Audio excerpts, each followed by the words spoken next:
maaliifuu viidiyoo teeyoon addaltee na yamte gadhiisa jechuudha. Yaa wajji gammadu uummata kiyya gammachiisuu fi roorroo uummata kiyya irratti deemaa jiru. Hanqaan danda'utti anilleen waan narraa eeggamuuni uummata kiyya kanaaf dhaabbachuun qabaadha kaayyoon kan koo. Siluma sabni kiyya namni dogongoree jiraate illee dhaabbatee arrabsuudhaaf yeroo hin qabu. Maaliif diinaa hugee dadhabee hin jiraani.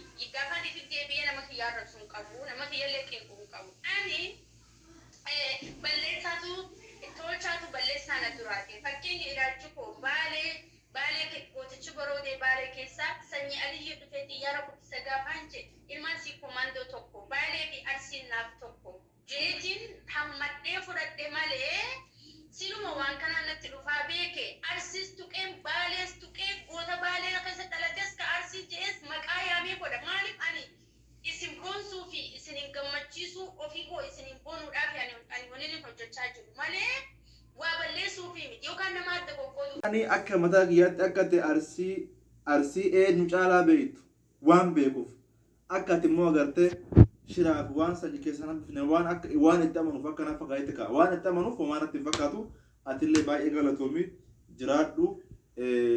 San biraan sirbati baafte sirba agartee sirba wabooti sirba baay'ee fudhatamaa qabu kajaara. Kanaafuu namoonni amma asitti yookaan sirra duulan kun fakkeenya tarii maan waan bifteenu isi jaannaa kan jedhu qofaaf malee yookaan jibba keetii musulmaan musa jibbee bannaa nummaa ma'aa keetii takka illee jiru jechuu amma fakkeenya silaa goonni Oromoo waamamee waan dhumatu miti.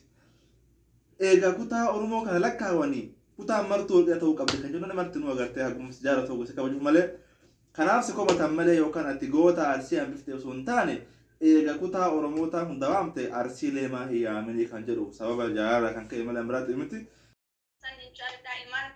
Ani Booranaa fi Bareentoo ilmaan Oromoo hunda keessan jaalladha. Aboon qaqqabee aboon wal qabu miti. Tolchumaatu balleessaa na duraa ta'e ilaalcha keenya garagara ta'e ilmaan goonni baalee fi arsii kanaaf garaagarummaan qabu ija koo fi ija bitaati. Anaaf tokko jedheeti galatooma. Hayyee galatoome amma uffata tapha ofirraa qabdu kun uffata aadaa yookaan kasee gomuutu argamu uffata baala meerraa qabu viidiyoo al takka.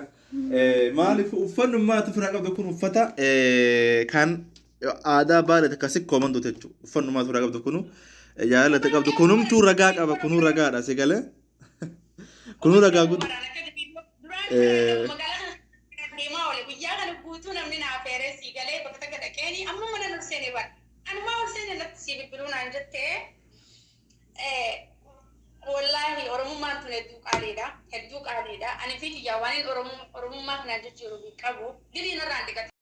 Dalagaa guyyaa leetan nama firraa baasaa. Akkanatti maal jibbaa osoo hin taane jechi woboo jiru kun biyya keessaa ni sodaatu majaalli akkasuma cinqaa tura. Si galee abdii. Naa galee. Dalageen jira viidiyoo sooyyoo laalteettee namoonni hojii kana hojjetan tokko maqaa irratti hin barreessine. Sababni isaa hojiin kun sodaachisaadha naan jechuurraa kan ka'e. Dhugaa. Wallaggaas, Walloos, Jimmaas, Harargees, Gujiis, Booranaas ilmaan abbaa kootiiti anaaf obboleeyyan kootii lafti Oromiyaa lafa abbaa kootiiti an uummata kootiin dhaadachuu fi akka sabni koo mataa ol qabatee natti boonu bakkaan mataa ol qabatee saba kootti boonuu fi malee wanti tokko xiyyeeffannaa hin yaada keessa galche inuma hin jiru.